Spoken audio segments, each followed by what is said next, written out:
February 3rd, 1926, hundreds of people gathered outside of City Hall for a historic event. They were about to hear the first sounds of radio in Northwest Florida. And then, precisely at 8:30 p.m., the inaugural broadcast of Pensacola's first radio station was heard.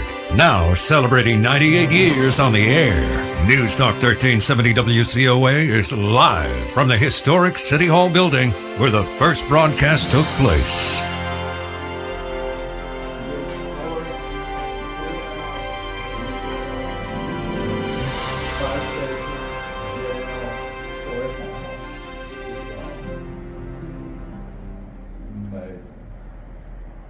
I wonder how big those trees were, if they were that big or not. Yeah. You know.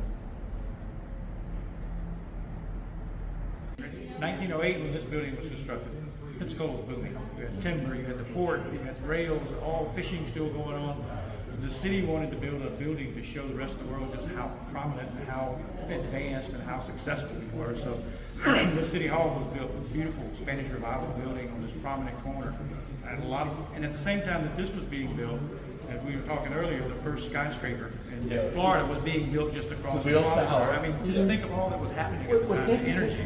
Think about when we were doing the Maritime Park and working for that in 2006, that was the same argument I was making, Rob, that we got to invest in ourselves so people would see how much we thought. So it's interesting that this building has the same kind of connotation. You know, got a subscription to the newsroom, but you wanted to listen to COA because that's where everybody reacted to what happened with the news journalism. Well, you're absolutely right. And the old Pensacola Speaks program, right. You know, and that was a situation. That was back when, you know, the hosts back in those days were not as opinionated as they are today, right?